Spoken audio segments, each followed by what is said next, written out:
Hi, welcome to Quetta's View. Hey, my name is Jaquetta, and some days are loud. Not loud in noise, but loud in responsibility. Loud in all the little tiny voices calling, Mom! Loud in laundry, dishes, meals, routine.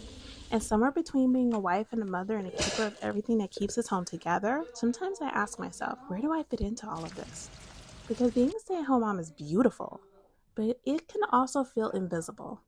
There's no clock out, no applause, no performance review telling you you're doing a good job. Just love, sacrifice on repeat. I'm learning that fulfillment doesn't always arrive in grand moments. It's hidden in small things. In the way my family feels safe, in the way my children run to me, in the way this house breathes because I'm here. But I'm also learning something else, that I'm still a woman with dreams, still a person becoming, still allowed to grow and explore and rediscover myself. Motherhood did not erase me, it expanded me. So I give myself grace on the hard. I celebrate the unseen victories, and I remind myself this season of life is not a pause button. It's a purpose in motion. And I'm not just a stay at home mom, I'm building a life and a family and a foundation, one very ordinary day at a time. And I've come to a very grown woman realization. Life is basically a performance review, hosted by your own brain, because the way you think, oh, that's exactly how you show up. If I wake up thinking like today is going to be exhausting, chaotic, and disrespectful, guess what shows up? Exhausting, chaotic, disrespectful with extra seasoning. But if I wake up thinking, okay, we're going to be productive, calm, thriving, suddenly I'm walking around like I own stock in my own life. Same day, same problems, different energy. It's wild because your brain really said, oh, we're being negative today? Perfect. I have material. And let's be honest, my brain is dramatic. Minor inconvenience? Brain. Well, everything is falling apart. One thing goes wrong before 7 a.m. and now it's like, yep, this day is ruined. Cancel it. Start over tomorrow. So now I'm learning to manage the mental narrator, because that voice in your head, she's either your hype woman or a full-time hater with a microphone. There's no in-betweens. And the crazy part is nothing outside actually changed. Bills still exist, responsibilities still exist, people are still people, but the story I tell myself, that changes everything. Confidence hits different when your thoughts aren't betraying you.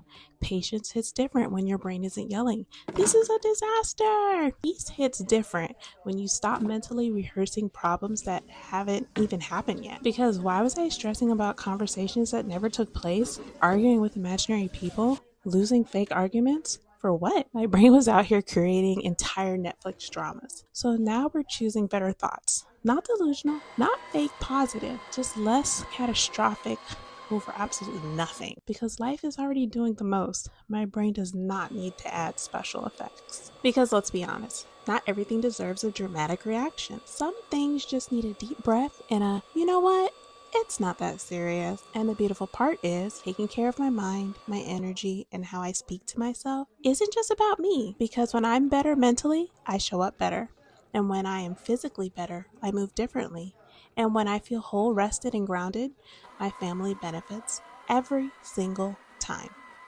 Turns out taking care of me is taking care of us. And listen, I'm done believing exhaustion is a badge of honor. I do not need to run myself into the ground to prove I'm a good mother or wife. I am allowed to thrive, allowed to glow, allowed to prioritize myself without guilt narrating the whole thing. So yes, I will take the walk. I will protect my peace. I will chase the things that make me feel alive, because I'm not disappearing inside this role. I'm showing up fully inside it. Still nurturing, still loving, still holding everything down, but also still me. Still vibrant, still evolving, still a woman who refuses to be last on her own list. Honestly, taking care of myself used to feel like a mythical concept, like something other people were doing with quiet houses and matching pajama sets, you know? Meanwhile, like my reality was, I'm hungry. He touched me. Mom, where's my charger? First of all, why does nobody ever know where their charger is? And why is that my ministry? Let's talk about the mental load for a second. Because being a stay-at-home mom is basically being like a chef, a chauffeur, a therapist, a referee, an event planner, and a professional finder of things that were definitely not there 5 seconds ago. But somewhere in it all, I started acting like my needs were optional. This was a reward, like joy had to be earned, like me time required a formal written request and board approval from my family. Denied every time. So now I started reclaiming small pieces of myself. And honestly, it feels revolutionary. Sometimes self-care is my productivity. Sometimes it's doing absolutely nothing and being very committed to it. And yes, for me, doing nothing is a skill. A skill like mothers rarely get to practice because the moment you sit down, someone appears. Like, since you're not doing anything, oh, I'm doing something. I'm protecting my sanity. Respectfully, of course. I've learned that I don't need a dramatic life overhaul. I just need boundaries, perspective, and maybe like a lock on the bathroom door. Heavy on the locked door. Because peace is fragile. And why does every child suddenly need you the moment you go into the bathroom? I could be invisible for like 2 hours, but the second I sit down or close a door, a committee forms outside the door. Mom, mom, mom. I have 2 daughters. So it's like, ma'am, I live here. I'm not going anywhere. Let me breathe. Taking care of myself now looks like something I'm choosing myself in tiny, consistent ways. Moving my body is not a punishment, but a celebration. I'm laughing more, resting without guilt, doing a TED talk in my head, remembering that I'm a person and not a resource. Because I'm not a human vending machine of snack solutions and emotional support. I mean, I am, but I also deserve softness, joy, and moments that belong only to me. And here's the wild part. The more I pour into myself, the less drained I feel. The more present I become, it's almost like I function better when I'm not running on fumes and leftover chicken nuggets. Who would have thought? All right, errands are calling. Nothing exciting. Just going out the door. And take care of some stuff. Pick up the girls from school.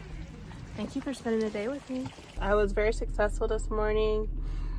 I was able to clean my kitchen, do some juicing, and I got my hair done. I was able to finish my hair. Because a fulfilled, rested, happy me, she's unstoppable. She's patient. She's energized. And she's not hiding in the pantry eating snacks in silence. Okay, sometimes she is, but now it's intentional. Self-care like we just talked about. Thank you for spending the day with me. I hope to see you in my next video. Bye.